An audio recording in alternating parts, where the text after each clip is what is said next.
Ready, sir? Hold on. Okay. All right, get start. So, good evening, everyone. Myself, Naima Rahman, and my group partner, Darren Jairam, will be presenting on Chapter 9 Being in Communities. We hope you enjoy our presentation tonight.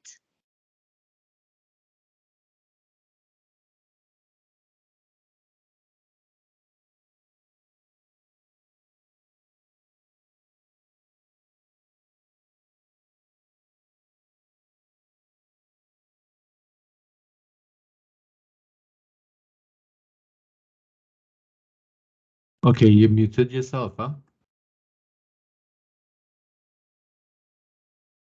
Sorry, I apologize. According to No. McQueen et al., 2001, the definition of community emerged as a group of people with diverse characteristics who are linked by social ties, share common perspectives, and engage in joint action in geographical locations or settings. Community is a construct, a model. We cannot see a whole community, we cannot touch it, and we cannot directly experience it. A community may come in one of many shapes, sizes, colors, and locations, no two of which are alike. More importantly, a community is just not the people who are in it. A community usually was already existing when all of its current members were not yet born, and it would likely continue to exist when all of the people in it have left. It is something that is beyond its very components, meaning its residents or community members. A community may have members who have temporarily moved to other locations. In some senses, it may not even have a physical location, but be demarcated by being a group of people with a common interest. It is a sociological construct. It is a set of interactions, human behaviors that have meaning and expectations between its members, not just action, but actions based on shared expectations, values, beliefs, and meanings between individuals.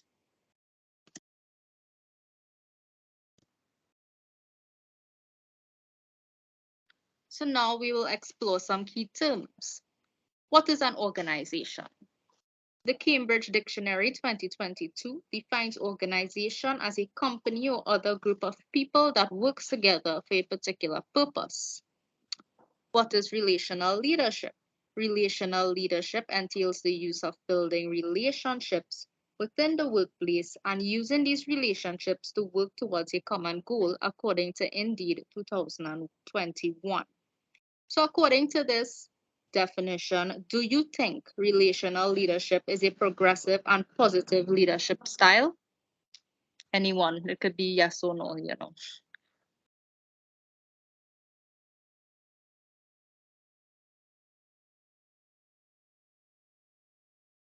Okay. What is shared leadership? According to Business News Daily 2022, shared leadership is the sharing of power and influence with one person being ultimately in charge. This type of leadership encourages transparency of operations, autonomy, and openness to others' ideas. It improves organizational performance. So, different types of communities. Let's discuss. Millington 2010 identifies 5 types of communities. They are communities of interest. These are communities of people who share the same interest or passion. Action, communities of people trying to bring about change. We have place, communities of people brought together by geographic boundaries. Practice, which are communities of people in the same profession or undertake the same activities and circumstance. Communities of people brought together by external events or situations. Now, are you a part of any type of these communities listed?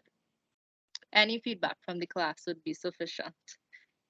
It could be a church group, a dance group, a band, anything.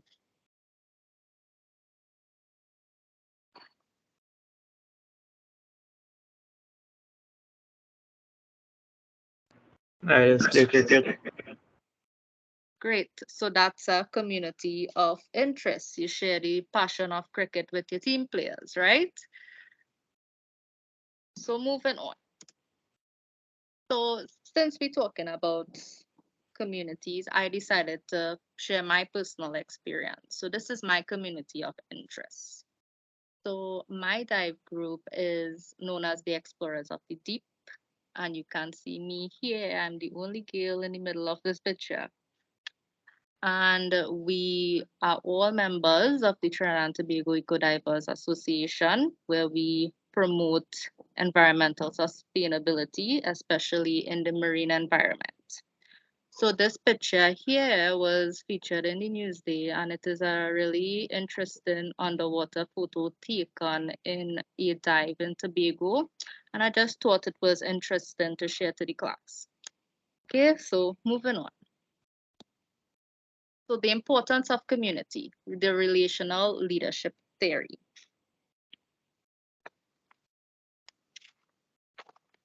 The relational leadership theory is known as a relational process of people attempting to accomplish positive change together to benefit the common good. This philosophy values being ethical and inclusive. It also acknowledges the diverse talents and resources of group members and the process to bring high quality thinking to the socially responsible. With this change, group members agree they want to work together to the task at hand. Building and preserving relationships is key to leadership effectiveness in this model. It encourages unity and close relationships within the community to focus on goals and the spirit of working together. So here we have our first situation. Think of a time you have been in a group on assignment. Personally, for this presentation, I had a great time completing this presentation with Darren because I felt like my views were appreciated and I was a meaningful member. In turn, I felt very dedicated to the presentation and the work I created. Now compare that to a group where you were treated in the opposite way. I bet all of us had this experience at one point in time. You had little in common with your peers. Therefore, the pride and the commitment to the work you produced depleted and productivity was low. So now, even though the goals have been accomplished, you wouldn't want to work with that group again, knowing the great experience you had before. So, in relational leadership, it encourages you to view this setting as a healthy community where all the norms and expectations in working together towards your goals effectively in a shared leadership nature. Moving on, elements of community. So according to McQueen et al. 2001, definition of community emerged as a group of people with diverse characteristics while linked by social ties, share common perspectives, and engage in joint action in geographical locations or settings. However, a community is not only a location where persons interact, but also the attitudes of commitment and connections which support the relationships and ultimate purpose of members. Our second situation, think of a small business, for instance, a bakery. The person who decorates the cakes is absent for unknown reason. It was just out of the blue. Each person is so vital to that team that their absence will alert concerns from the other employees because there's a backlog of undecorated cakes. This decorator has never missed a shift. The other employees will become concerned for the well being of the absent employee. Since it is so out of nature, in this aspect, each member feels their own sense of responsibility, ownership, and shared leadership. Continuing on in elements of community, communities are aware that they are composed of persons who work together via trust and teamwork to accomplish their goals. Teamwork is key in organizational success. Some of the benefits of teamwork include their effectiveness at improving employee relationships, employees' technical and interpersonal skills, quality of work life, job satisfaction and performance, organizational effectiveness, growth, and flexibility. Teamwork also provides social support, encourages cooperation, and makes jobs more interesting and challenging via communication and commitment. So here we have a little video snippet of some little ants working together with their common goal of defeating the anteater. And you can see they display great teamwork by working together. So Gardner 1990 explains that effective communities are those that practice the following: wholeness incorporating diversity, a shared culture, good internal communication, caring trust and teamwork, group maintenance and governance, participation and shared leadership tasks, development of young people or new members, and links with the outside world. Through working together, community members build a shared culture, concerned with new members. Effective communities are aware that they are within a constant, ever changing environment and the world around them. This leads to the ultimate awareness that a group is a community, and through the shared culture, the spirit of that community is reflected. The spirit of the community creates the basis for other relational processes. So now we are going to talk about some traditional views of community.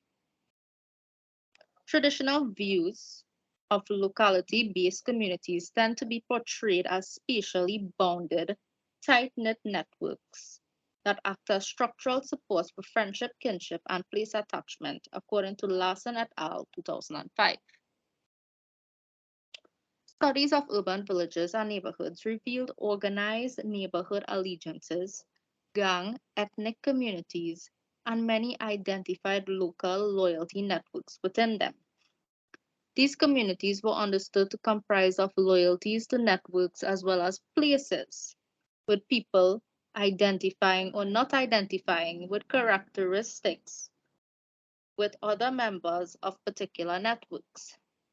Thus, urban communities appear to exist as social worlds of subculture, built around ideas of similarity and difference or inclusion and exclusion.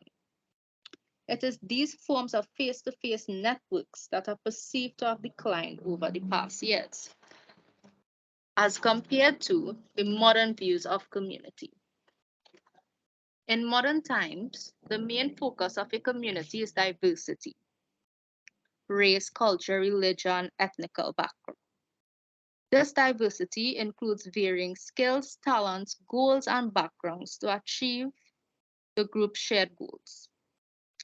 The idea of territorial-based communities is increasingly being seen as irrelevant to the contemporary social life. Just because people might dwell in the same geographic space does not mean that they have any ties to either that space or the people around them. This is particularly evident in explanations of how social, spatial, and technological change has altered the ways social relations are ordered.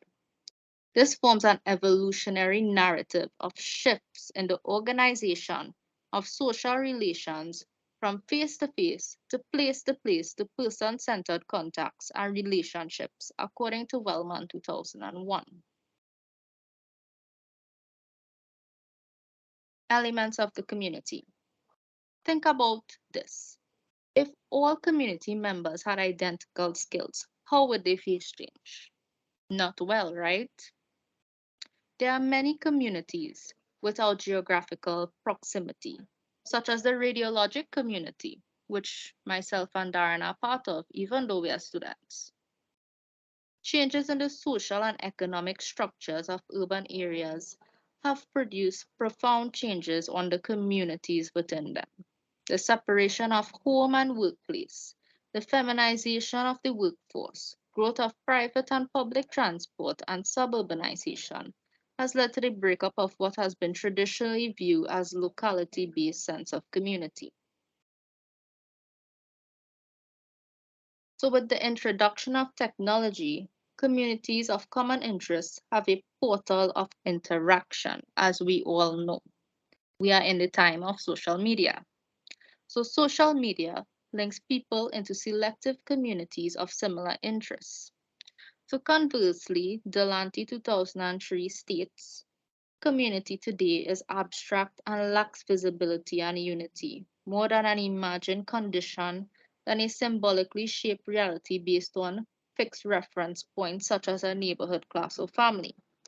However, by using electronic communication and technology, technology-based senses of community effectively and responsibly, it can facilitate community. So, our third situation. Think of how easy it is to contact friends and family far away via Facebook, Instagram, etc. Cyber communities have provided support for many persons who struggle with identity, sexuality, and differences via things like online support groups of persons who went through similar or identical issues. Online communities can also facilitate romantic relationships. For example, the use of Tinder. This kind of this kind of platform connects persons with the same interests. You can also feel a sense of community without interacting. For example, if you are concerned about crime in Trinidad, you are a person who is concerned about crime, you follow the news, and you feel a sense of anguish with the rise in crime rates, murders, things you observe in your day-to-day life. So as you move to a different neighborhood, you can seek out the neighborhood crime watch group because you know you will be welcome as a member. As human beings, we all want meaningful connections to others. Settings that are inclusive and empowering, in which there is purposeful change being accomplished through ethical and collaborative processes, are the epitome of effective communities. Relational leadership flourishes in settings that value the elements of communities. And we have a little snippet. Our diversity is our power. So, a common center. A true community is a group of persons who all differ in thought and complement each other's skill, who have made a choice around a common center. Developing communities who struggle with the role and importance of shared leadership is dependent on relational leadership, who includes all members and empowers them to work towards the common goal. As a leader in these types of community, you must listen and consider others' thoughts and opinions. You must be willing to give up and relinquish control and accept that your ideas may not always be accepted by the community members. Think of your feelings of loyalty and authenticity towards the communities that matter to you. These communities are where we exhibit the values to which we are committed. And the difference between our believed values and the actual behaviors we display becomes evident in these communities. Communities will act like mirrors, and you will be able to see your true self within it. I now pass you over to my colleague Darren, who will continue the presentation. Thank you. Are you hearing me? Yes, we are. Okay. As discussed by Naima, communities are diverse.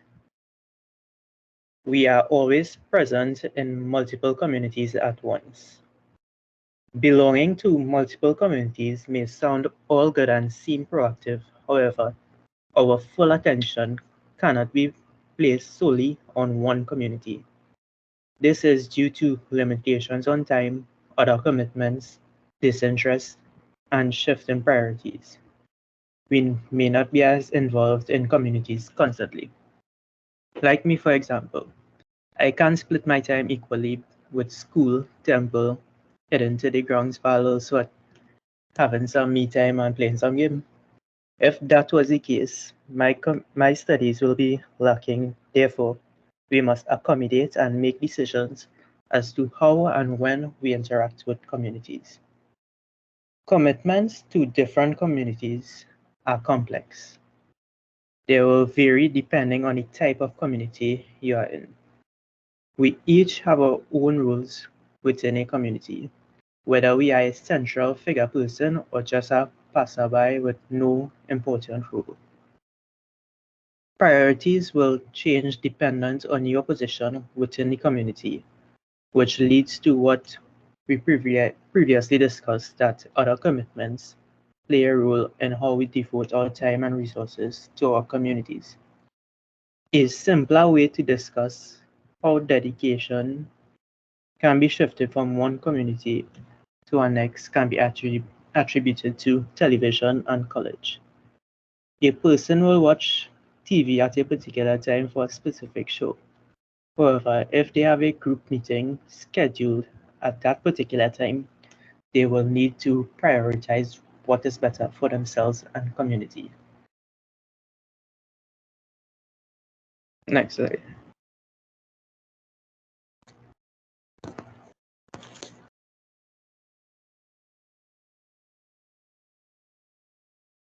Let's discuss a little on the model of a community. Harvard sociologist Herbert Gans coined the term urban villages. This essentially relates to small groups within the larger of the whole group. Let's take class for example. There will be individual groups formed within the entire class population. Therefore, this still enables a person to be isolated even though they are surrounded by large groups or subgroups. From the image, we can get a general sense of how communities interact and mold individuals. The microsystem is more considered to the family, friends, and class. It usually is an informal settings. Then we have organizations such as school, college, businesses, which have some sense of a formal structure. Then we have localities, that is your village, city, and neighborhood. It deals with your geographic communities. Culture is important here. The entire macro system comprises of culture, social involvements, societies, government, etc. This is usually a formal setting. This governs and influences all the previous systems. All these different experiences affect the way in which an individual interacts with his or her community. The social networks formed in these communities are critical to achieve goals set forth by the individual or the group. Punjam in 1995, through his studies conducted in America, seen a rise in environmental groups and hobbies, as well as support groups. This is the cause due to increased socialization with colleagues at work and the rise of social media and internet, as discussed by Naima. Individuals rather be involved in communities which give themselves a better personal outcome rather than civic outcomes. Because we all know everyone at the end of the day look out for their best interest. Now we have the sense of community. If you were paying attention, Naima said she felt a sense of belonging while working in the group. This can be attributed to a sense of community. A sense of community is a feeling that members belong and matter to the individuals and to the group. Their shared interests and beliefs are understood. There are four elements which gives a sense of community. That is membership, influence, meeting needs, and a shared emotional connection. Being in community requires the individual and the community's acceptance of the individual. Both must be aware of the reciprocal processes, that is, give and take. Responsibilities should be delegated within a community as to not have one person bear the entire workload. Shared responsibility enables the success of the community's functionality. The mindset of helping one so that they will help another builds trust and instills a sense of responsibility within members of the community, and in essence enables the community at large to thrive. As a result, our human connections will grow. These values all intermingle with groups at large and influence the way the world changes.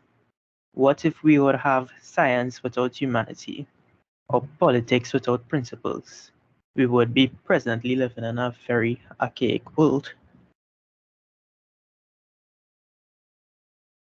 No, so how does one go about developing a community? There are 4 stages of developing a community. We will begin with pseudo community. The pseudo community is dominated by convention, orderliness, superficial communication, that is small talk or fluff talk, and a search for similarities. In this stage, members spend a large amount of time getting to know each other and being polite.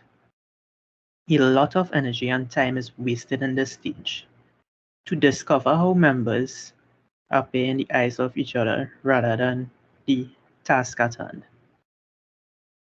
This is very understandable as we participate in this every time we encounter a new group of people. When we meet a new group of people, we all make small talk and try to get a sense of similarity amongst each other.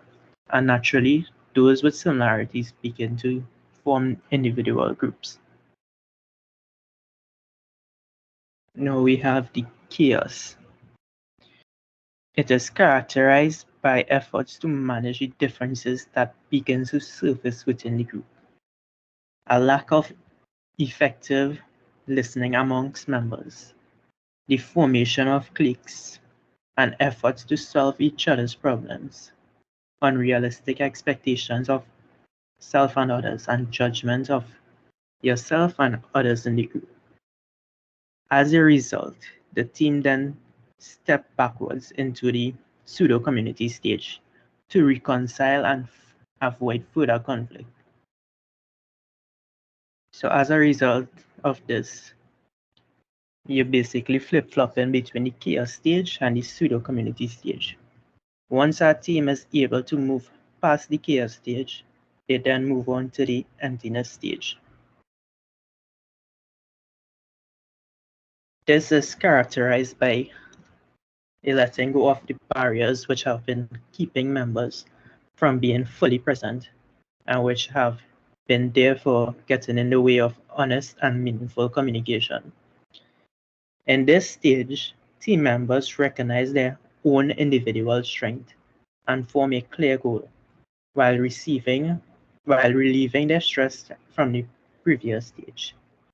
The group reconciles over what took place in the chaos stage and then begin to relieve their most innermost thoughts and feelings about how the group should perform often rather than or by relating to the previous personal experiences. So after you pass these 3 stages, now you have the true community. Once the team is able to assign roles and has started to take on the project or problem, they have reached the true community stage. In this stage, team members are aligned to achieve a common goal and are able to make great achievements. With the end goal in sight, group members put aside or resolve personal differences in order to collaborate and focus on successfully completing the task at hand. Not every team goes through all the 4 stages previously mentioned. Most teams either find themselves locked into one stage or moving between multiple stages. And a great way of avoiding this is by implementing an outside facilitator. Consider how many groups you have been in the past, where members resist sharing information with each other.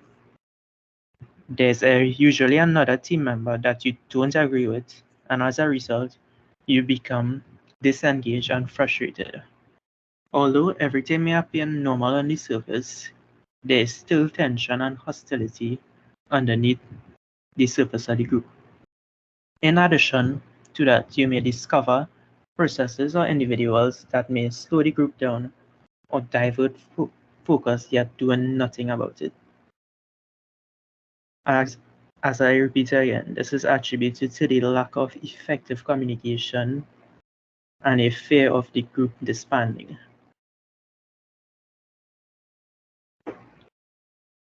So, of course, there needs to be leadership within a community. There are different types of leaders which will be discussed. We have the inclusive leadership. This is leaders who are aware of their own biases and preferences and actively seek out and consider different views and perspectives to inform better decision making across the organization.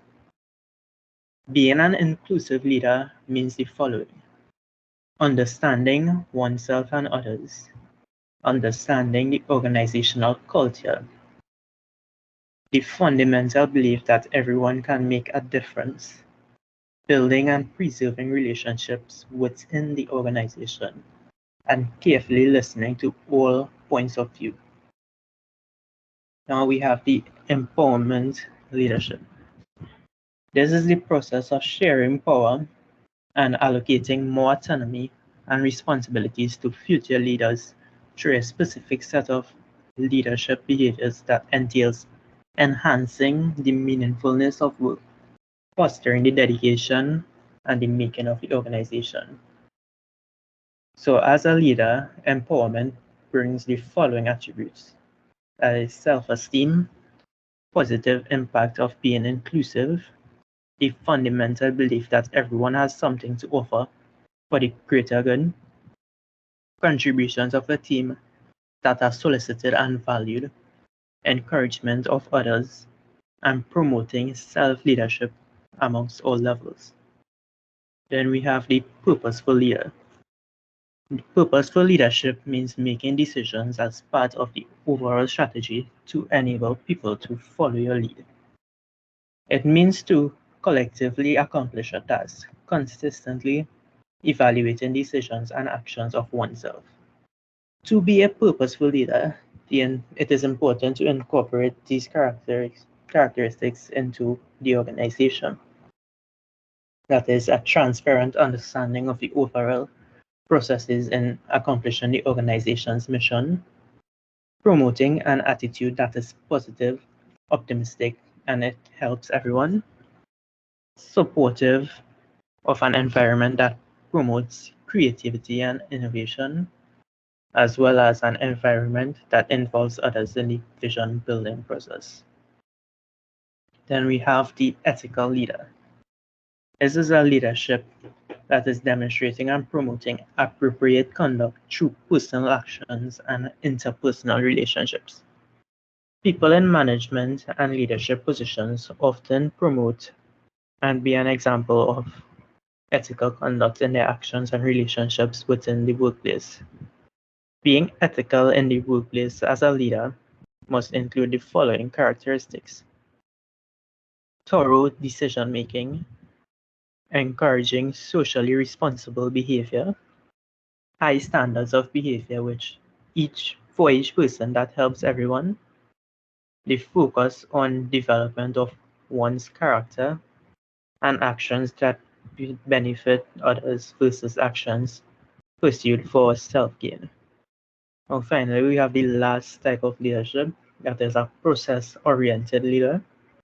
That is the ability to identify characteristics of being a unified team, remaining a team throughout tough times and adversity to accomplishing the team's purpose. When given a specific task or assignment, the first step is identifying a process to carry out and complete the mission. As a leader, We must be held accountable for creating an environment where future leaders are empowered, keeping a team engaged and encouraging the team to meet the goal at the end.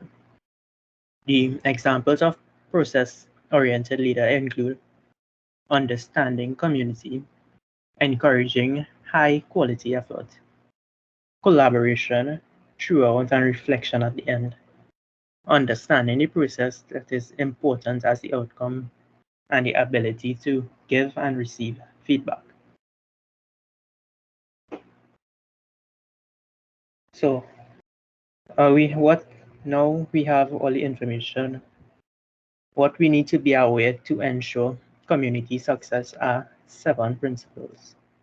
They are to be committed, to be mindful, to be unconditionally accepting, to be concerned for yourself and others, to be understanding, to be ethical, and to be peaceful. So we all know our college, we are a community.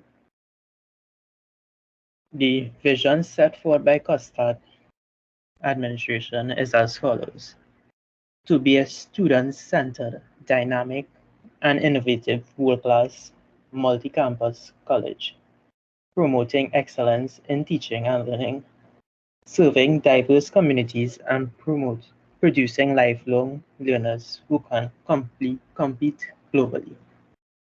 Our college is a microcosm of society. We comprise of many communities under the Custard organization. We have radiography, MLT, communications, business, nursing, etc.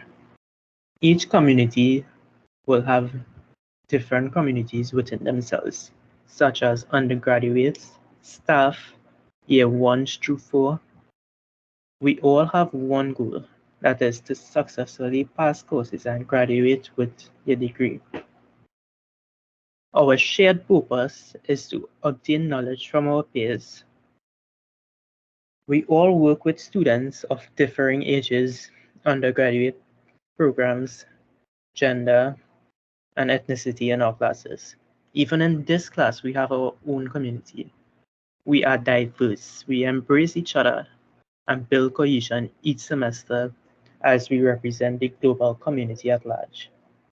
As we continue to develop in college, our complex community, the qualities and understanding we have to acknowledge should transfer to outside of the college community to develop our respective communities at large. Now, so to conclude, we now have an understanding of how complex but also how simple a community can be. We just need shared interests, some influence, membership, and needs to be met. Building trust, unity, understanding, accepting are key factors which ensures the success of a community. We should all strive to bring a positive outcome within our individual communities as we affect other individuals and macro and micro systems of society. Naima and myself, thank you for listening throughout this lengthy presentation. Do enjoy your night. Any questions, comments from So this is anybody? the end of our presentation. We all thank you for listening. The floor is open for any questions.